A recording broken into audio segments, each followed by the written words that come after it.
Bien, alors, je vais d'abord faire deux remarques préalables pour ouvrir grand le parapluie.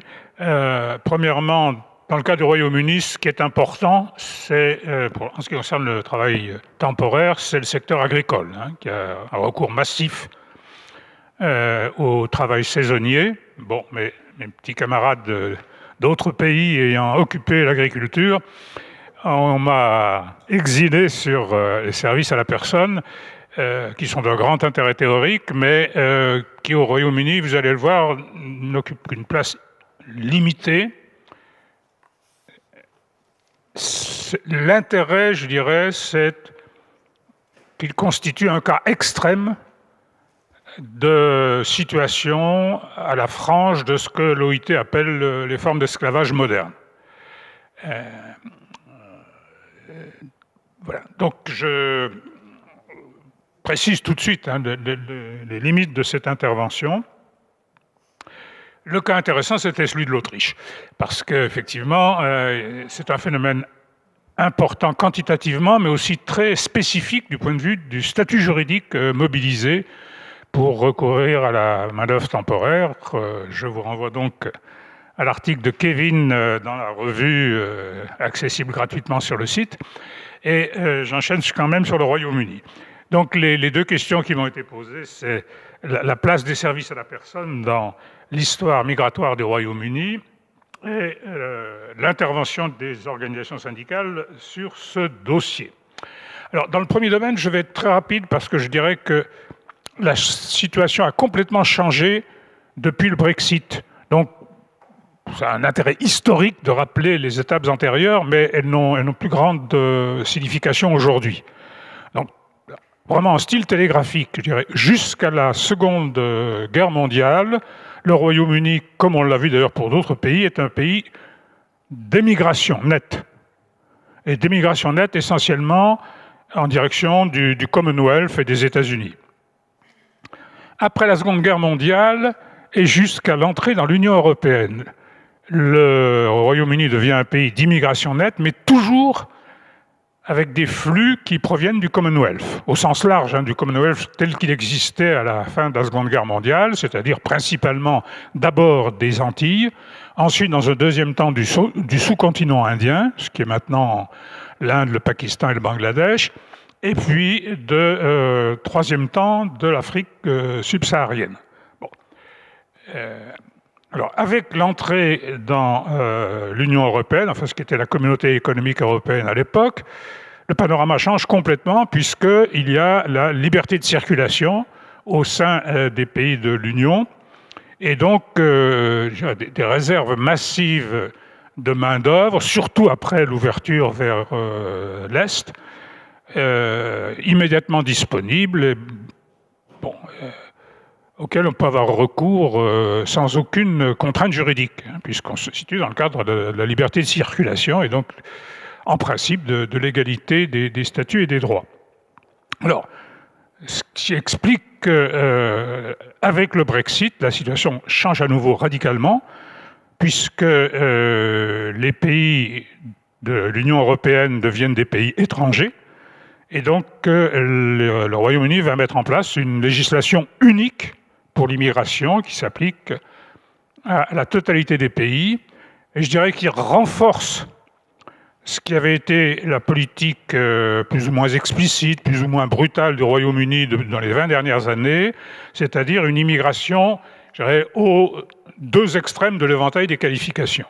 D'une part, une immigration des travailleurs de haute qualification, et d'autre part, une immigration sur certaines tâches de basse qualification, sur lesquelles je vais intervenir maintenant, étant entendu que quand je parle de basse qualification, il s'agit des basses qualifications reconnues, et non pas de la réalité des compétences des travailleurs, ou en fait, pour l'essentiel, des travailleuses qu'on trouve dans le secteur des services à la personne. Alors, au sein de ce secteur, il y a deux branches de nature assez différentes. Il y a le care, donc les soins donnés aux personnes, essentiellement aux personnes âgées et aux personnes handicapées, soit en domicile, soit en institution. Et puis le secteur, disons, des employés de maison, au sens le plus banal du terme, qui obéissent à des régimes très différents. En ce qui concerne le secteur du care, le recours à des travailleuses dans ce secteur a été justifié par l'argument classique, n'est-ce pas, dit des pénuries de main-d'œuvre. En fait, les pénuries de main-d'œuvre sont des difficultés de recrutement des employeurs compte tenu des niveaux de salaire, des conditions de travail qu'ils offrent. C'est la même chose dans tous les pays. Donc, lorsqu'on emploie ce terme pénurie de main-d'œuvre, il faut bien savoir que ça se résume à des difficultés de recrutement pour les employeurs dans les conditions de salaire et de travail qu'ils offrent. Comme les pénuries de main-d'œuvre, alors je mets une fois pour toutes des guillemets, comme les difficultés de recrutement sont massives dans le secteur du care, dès la mise en place de la législation post-Brexit, des dispositions dérogatoires ont été introduites au bénéfice, entre guillemets, de ce secteur. C'est-à-dire que, comme je vous l'ai dit, la politique migratoire post-Brexit, c'est privilégier les hautes qualifications et n'accepter les basses qualifications que face à des pénuries de main-d'œuvre. Comme les pénuries de main-d'œuvre dans le care se situent à tous les niveaux, des dispositions spéciales ont permis que continuent à être recrutés des travailleurs du care, quel que soit leur niveau de qualification. Ce qui fait que des recrutements massifs se sont poursuivis, mais pour l'essentiel, c'était des recrutements durables. Nous n'étions pas dans le domaine de la migration temporaire. Il s'est trouvé que, globalement, l'explosion des mouvements migratoires en direction du Royaume-Uni, et pas seulement par small boats, a provoqué une réaction, enfin, on connaît bien la nature un peu maintenant dans tous les pays, et a amené le gouvernement conservateur pour réduire l'ampleur du flux migratoire à supprimer l'autorisation de regroupement familial. En général, les travailleuses du care venaient avec famille, au moins avec enfants, pour une implantation durable. Et l'interdiction du regroupement familial a entraîné une chute drastique, de l'ordre de 80%, de l'entrée des travailleuses dans le care. Et donc on peut supposer, mais comme c'est récent, on ne dispose encore pas d'études sérieuses, d'études approfondies, on peut supposer maintenant que n'entreront que des travailleuses temporaires qui accepteront de se séparer de leur famille pendant une durée limitée dans les conditions nouvelles que pour le moment le gouvernement travailliste n'a pas envisagé de remettre en question, puisqu'au contraire, il affirme qu'il va renforcer la politique de limitation des flux d'immigration. Donc je passe sur les travailleurs du care, n'est-ce pas? Il y a un potentiel de développement d'une immigration temporaire dans le care qui, pour l'instant, n'a pas fait l'objet d'études qui permettent de décrire les situations des personnes concernées. De toute façon, le secteur du care est connu de longue date au Royaume-Uni pour le fait qu'il offre des niveaux de salaire faibles, des emplois précaires, des conditions de travail particulièrement dures.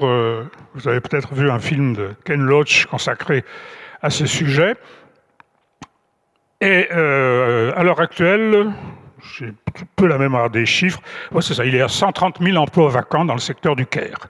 Donc la question va forcément se poser de la possibilité de recourir massivement à des migrations temporaires pour faire face à ces difficultés.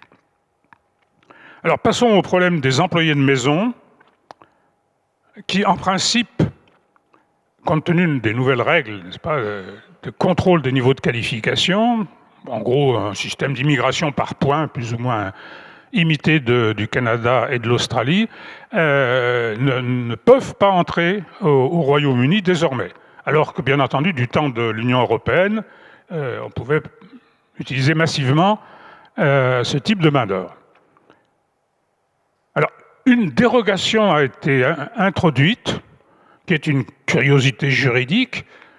Encore une fois, ça n'a pas du tout un caractère représentatif. Je pense que le seul intérêt, c'est de dire jusqu'où on peut aller, pas, dans des conditions de surexploitation dans un pays qui est la mère de la démocratie. Le régime permet à des personnes étrangères de venir accompagner de leur personnel domestique. Je dis domestique parce que c'est le terme anglais, c'est pas la peine de chercher des périphrases, même si c'est plus politiquement correct. Alors, quelle est la rationalité derrière? C'est de favoriser l'entrée, le séjour au Royaume-Uni de personnes à haut niveau de qualification ou à haut revenu, dont on pense que la possibilité pour elles de venir avec leurs domestiques constituera un facteur d'attraction. Bon, très concrètement, il s'agit pour l'essentiel de populations venant des pays du Moyen-Orient, du Golfe, et qui veulent conserver leur main-d'œuvre, essentiellement des employés venant des pays d'Asie, notamment des Philippines.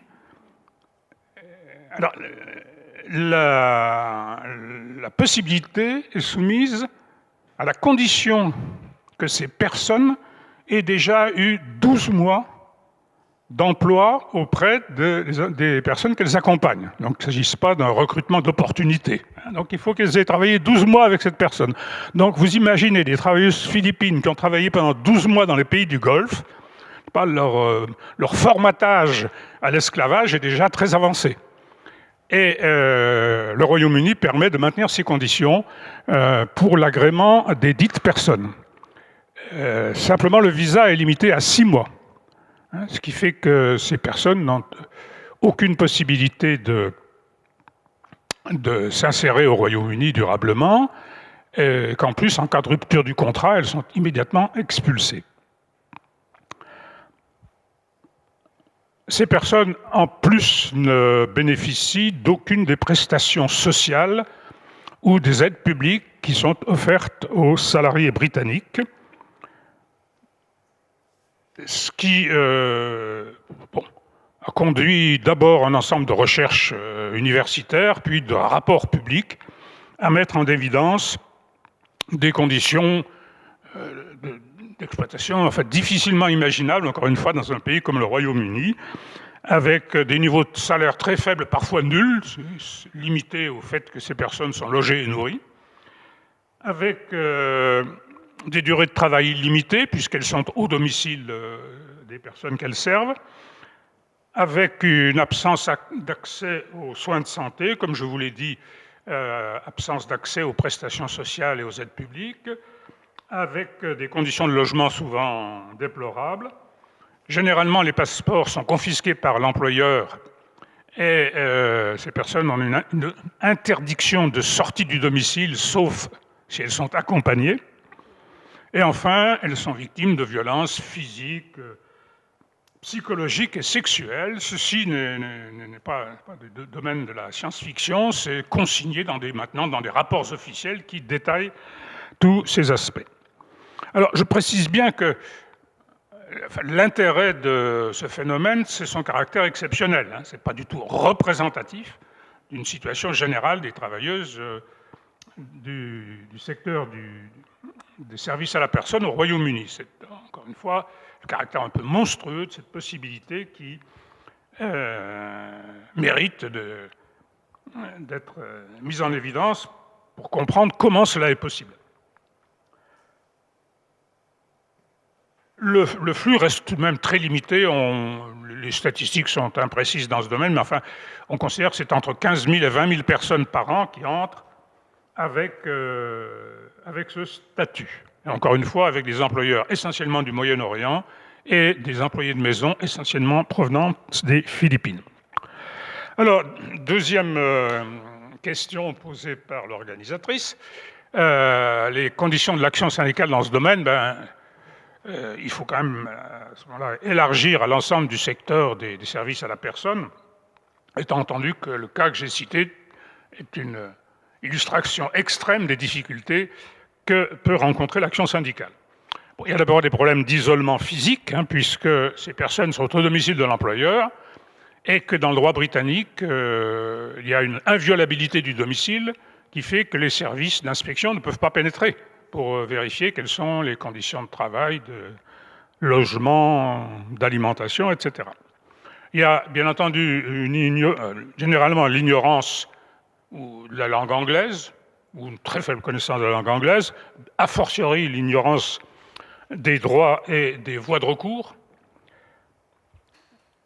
Il y a aussi, généralement, semble-t-il, ce que montrent les enquêtes, une méfiance à l'égard des interventions extérieures, que ce soit les organisations syndicales ou les ONG, parce que les employeurs mettent en garde, n'est-ce pas, contre ces agitateurs extérieurs qui viendraient semer la zizanie.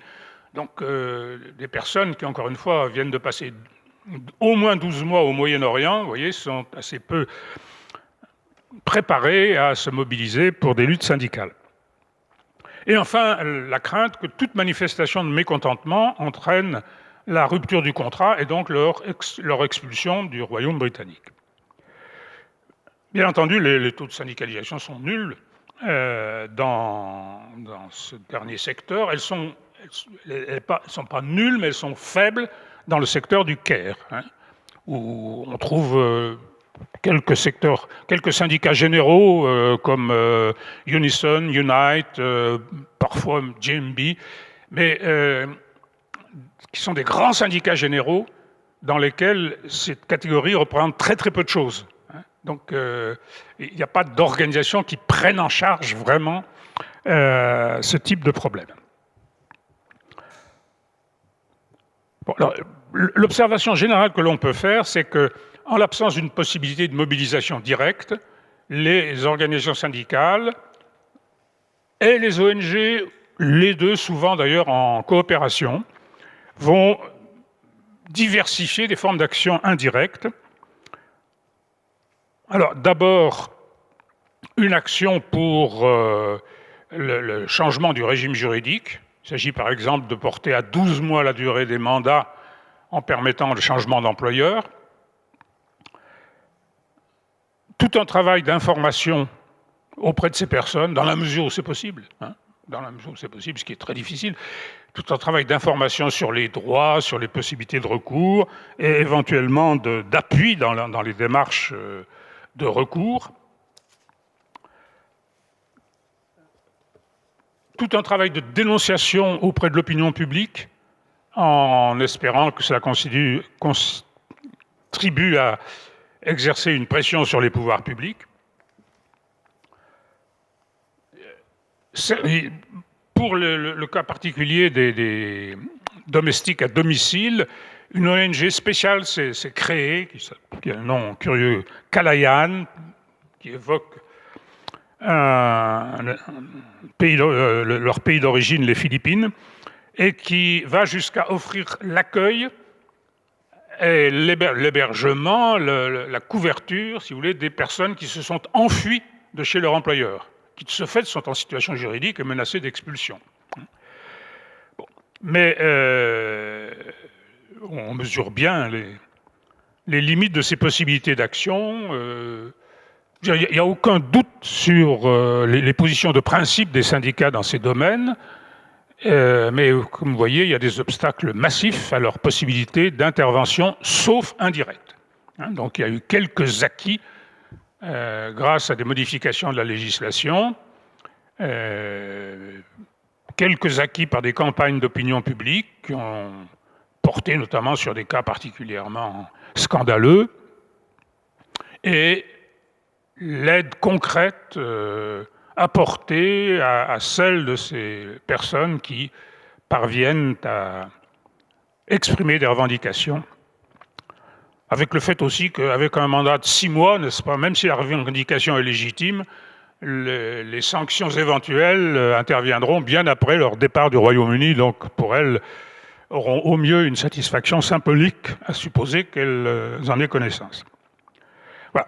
Donc, en conclusion, il y a deux régimes complètement différents. Celui des travailleuses du Caire, où il y a une très longue tradition de recours à l'immigration, qui était donc massive jusqu'à une date récente, mais principalement de caractère durable. Et l'hypothèse de développement de migration temporaire est liée aux mesures qui ont été prises il y a 2 ans par le gouvernement conservateur et qui, pour le moment, ont surtout eu pour effet de diminuer massivement le flux quantitatif d'entrées, qui probablement vont avoir un effet sur la composition des flux migratoires à l'avenir. Et le deuxième cas, c'est celui des employés de maison, sur lequel j'ai plus insisté parce qu'il a un caractère un peu exceptionnel, où il s'agit d'une espèce d'aberration juridique, n'est-ce pas, qui a été introduite non pas en considération de ces personnes, mais en considération de leurs employeurs, des avantages, de l'attractivité que le Royaume-Uni voulait offrir à ses employeurs et dont les employés de maison sont les victimes. Merci.